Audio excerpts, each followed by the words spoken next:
At Thanksgiving party, my grandma yelled at me, "Why is an elderly couple living in the $1 million vacation home I bought for you?" I froze and said, "What are you talking about? I'm homeless right now." At that moment, my sister turned pale. Then the lawyer arrived. "Mandy, answer me. Why is there an elderly couple I don't recognize living in the $1 million lakeside house I bought for you?" Her words froze the lively Thanksgiving table in an instant. Clink. A sharp, hollow sound rang out. Across from me, my father, George, had dropped the knife he'd been gripping onto his plate.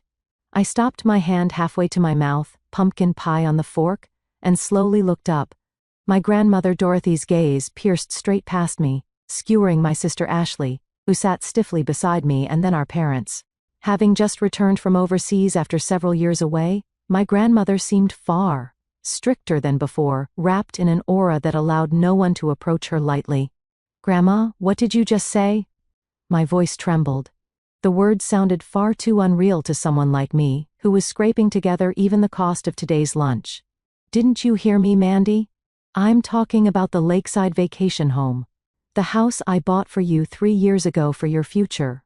Her voice was calm, but beneath it, I could feel something like boiling magma. "Grandma, isn't there some kind of mistake?"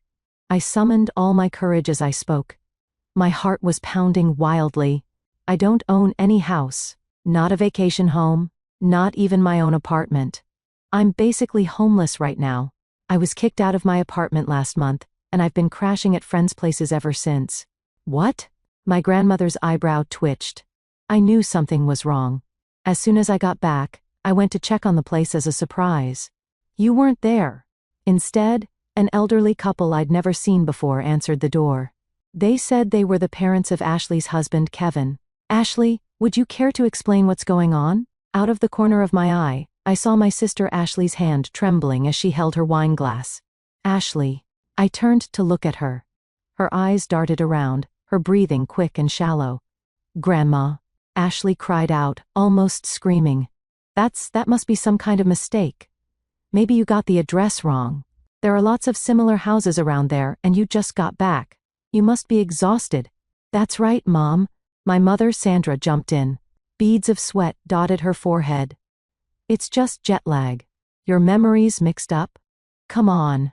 The turkey's getting cold. Be quiet." My grandmother's shout slammed down on my mother's words like a physical blow. Despite her age, her voice was so powerful that everyone at the table flinched. My mind is not failing me yet. The address, the exterior, it was exactly the house I signed the contract for.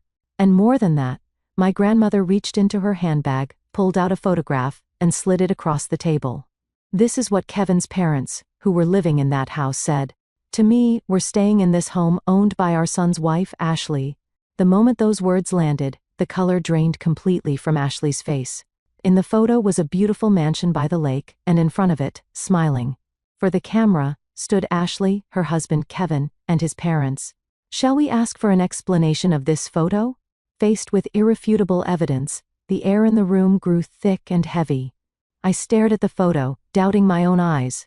It was the very same place Ashley had posted on social media with the caption #MyNewVacationHome back when I was wearing myself down juggling 3 part-time jobs.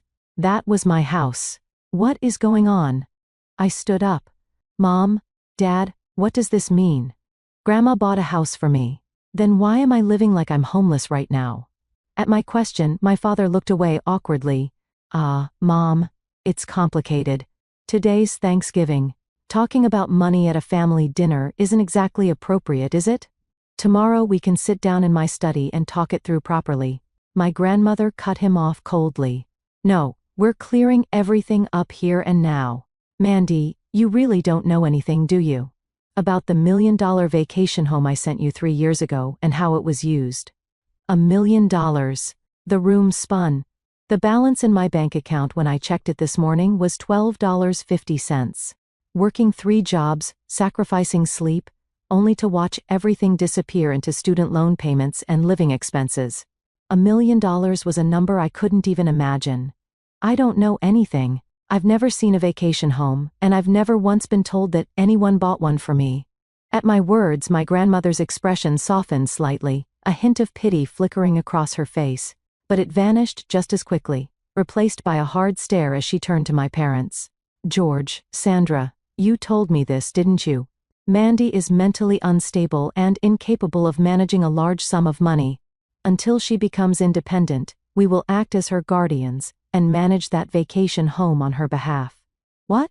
I couldn't believe my ears. Wait a second, Mom. Dad. When exactly was I ever mentally unstable? I graduated at the top of my class and have worked diligently ever since. I've never caused you trouble, not even once. Mandy, calm down, my mother said in a low voice. There was no concern in her eyes, only a warning that said, "Don't say anything unnecessary. You're worked up right now. See, this is exactly what I mean by unstable. Don't you dare!" I sprang to my feet. My chair toppled over behind me with a loud crash. I am perfectly normal. You're the ones who are sick. When I couldn't pay my rent, you told me I wasn't trying hard enough and to be independent, didn't you? And yet, behind my back, you handed over a house in my name to Ashley. Mandy, how dare you speak to your parents like that? My father shouted, slamming his fist on the table. We did it for your own good. You don't have the ability to manage assets, so we entrusted it to Ashley. For my own good. The absurdity of it all left me too numb even to cry. Oh, shut up already. Ashley Thompson screamed.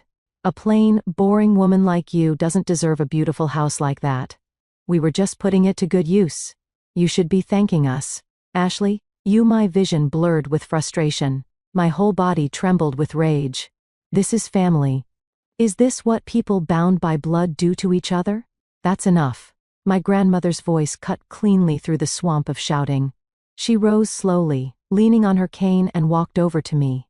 Then she placed her hand gently on my shaking shoulder. Mandy is right. All of you are rotten.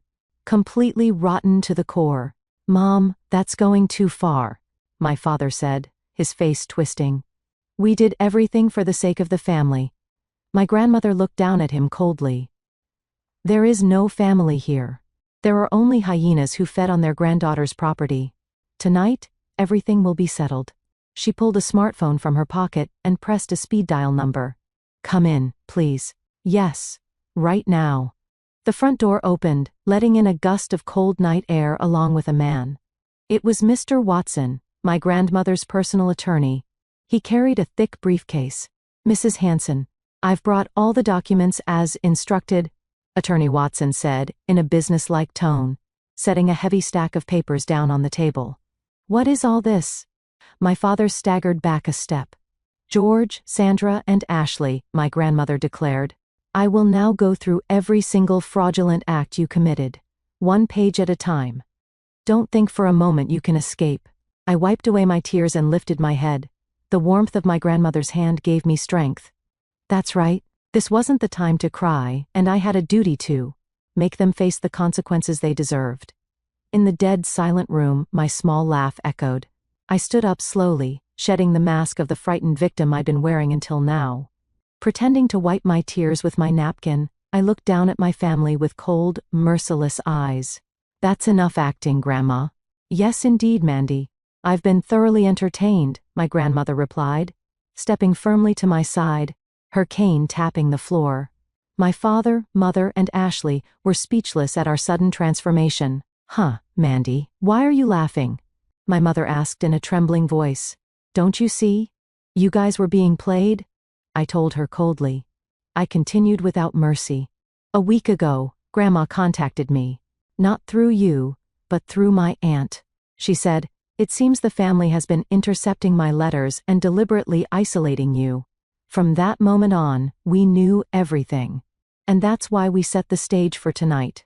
This so-called Thanksgiving dinner. We waited for the moment you'd let your guard down and confess your crimes with your own mouths. What? We were set up. My father went pale and tried to stand. Sit down. One word from my grandmother pinned him to his chair. This isn't over yet. In fact, it's only just beginning. Mr. Watson, please. Shall we start with the forged gift agreement? The handwriting analysis is complete. Attorney Watson slid a document to the center of the table. It was a real estate registry. This property, Lakeside Manor, was originally purchased by Mrs. Hanson in Mandy Hanson's name. However, the current registered owner is Ashley Thompson, your younger sister. The transfer date is October 15th, 3 years ago. The sale price was $1, a gift. $1. That was the price of my life. I stared at the date. October 3 years ago. The exact time I had graduated from college and begun drowning under student loan repayments and living expenses. The moment my life started to derail. I always thought something was wrong, I said quietly. I graduated at the top of my class. I had professors' recommendations, and made it to the final interviews at several major companies. And yet somehow every single one of them rejected me without explanation. I fixed my gaze on my father. His eyes darted away. Around that time, anonymous emails were sent to the HR departments of the companies I was about to join. Emails claiming that Mandy Hanson suffers from a severe mental illness and was a troublemaker at university. What are you talking about? He tried to play dumb. IP addresses don't lie, Dad. The emails were sent from this house and the timestamps match the hours you were in your study. You pushed me into unemployment on purpose, didn't you? Because if I became independent, you wouldn't be able to keep committing fraud using my name. No, it was for your own good. And you, Mom? I said, turning to my mother. I finally understand why no matter how hard I worked, I never saved any money, and why I kept failing credit card screenings. Attorney Watson produced a set of bank statements. This is the account Mandy used to repay her student loans. She deposited money every month from her part-time jobs. However, the funds were automatically redirected, not to the loan agency, but to a hidden account in Mrs. Hanson's name. My mother gasped. And yet, Mom, you kept telling me I wasn't trying hard enough, that I should be more like Ashley. Because of you, I was blacklisted as a delinquent borrower. I couldn't even rent a proper apartment. You destroyed my credit. You forced me to juggle 3 jobs and still live in fear of ending up on the streets. My mother covered her mouth with trembling hands. My poverty wasn't bad luck. It wasn't a lack of effort. It was a cage carefully, deliberately built by my own parents. And you?